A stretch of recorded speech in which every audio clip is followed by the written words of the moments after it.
or wind force. We have already studied in class 9 buoyancy and wind force. Okay, and also we have already studied about upthrust. So today we will perform the activity buoyancy or wind force.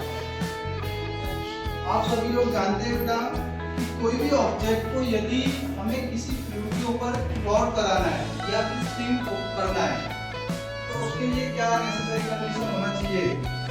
तो इसके लिए हम जानेंगे सबसे पहले उस condition को कि कोई भी ऑब्जेक्ट यदि हम फ्लूइड के फॉर्म में ले लें वाटर, तो वाटर के ऊपर कब तो वो फ्लोट होगी कब वो स्विम होगी। इसके लिए जरूरी है कि जिस ऑब्जेक्ट को हम वाटर में डुबो रहे हैं तो उस ऑब्जेक्ट की जो डेंसिटी है या फिर हम लिखते हैं उसका जो वेट है वो उस पर लगने वाले अपरेशन क्या होना चाहिए, कम होना चाहिए।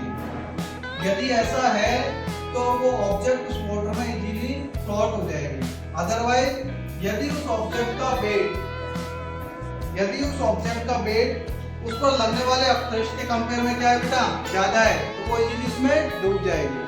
तो एक एग्जांपल के माध्यम से हम ये देख सकते हैं कि ये जो बॉल है बेटा इस पे जो हम वाटर लेवल पे डालते हैं वाटर की सरफेस पर तो इस बीकर में भरे हुए वाटर में वो डूबेगी नहीं। मैं कितना भी इसको प्रेशराइज करूंगा लेकिन वो डूबेगी नहीं, वापस बाहर आ जाएगी।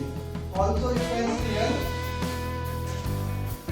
इन सारी बॉल को मैं एक साथ भी डालता हूँ तब भी ये इसके अंदर नहीं डूबेगी, एक लेवल तक डूब जाएगी। जैसे ही मैं डालूंगा ये फ्लोट होने लगेगी बेटा।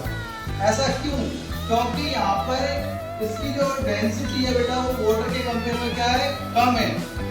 ओके, लेकिन यदि इन दोनों को मैं यहाँ से निकाल लूँ और इसकी जगह में ले लूँ ये ब्लॉक, इस ब्लॉक को मैं इसके अंदर यदि मैं इस तरीके का प्लॉट करवाना चाहूँ लेकिन उसके बाद भी ये प्लॉट नहीं होगा।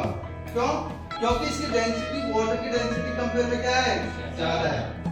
ओके, ऑलरेडी यहाँ पे जान चुके हैं कि जो डेंसिटी होती है उसका फॉर्मूला है density equal to mass upon volume.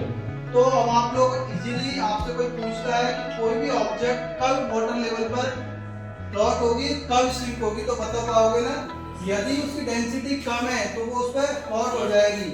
हम यूं भी समझ सकते हैं, ग्रेविटेशन वाले चैप्टर हमने पढ़ा था कि इसके ऊपर लगने वाला इस ऑब्जेक्ट पे जो फोर्स लगेगा ग्रेविटेशनल फोर्स यदि अपतृष्ट की कंपेयर में कम है तो वो क्या है उस पर फ्लोट हो जाएगी। जैसे यहाँ देख सकते हैं आप लोग, मैंने इसकी जगह ये दोनों बॉल ले ली, ये डाल दी और ये डाल दी। अब इस पर लगने वाला जो अपतृष्ट है वो ज्यादा है और इन बॉल के ऊपर लगने वाला जो ग्रेविटेशनल फोर्स है वो क्या है कम है, उसका मैग्नीट्यूड कम है, इसलिए ये फ्लोट हो पा रही है।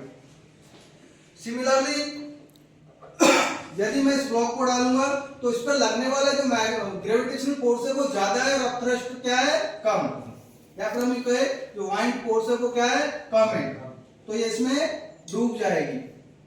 मैं इसको धीरे से छोड़ूंगा क्योंकि ये ग्लास का बना हुआ है और इसका वेट ज्यादा है, ये क्रैक भी हो सकता है। इसलिए देख सकते हैं आप लोग ये इसमें सिंक हो गया, जबकि इसी के सिमिलर यदि हमने बॉल को डाला तो ये क्या हो गई इस पर फ्लोट हो गया।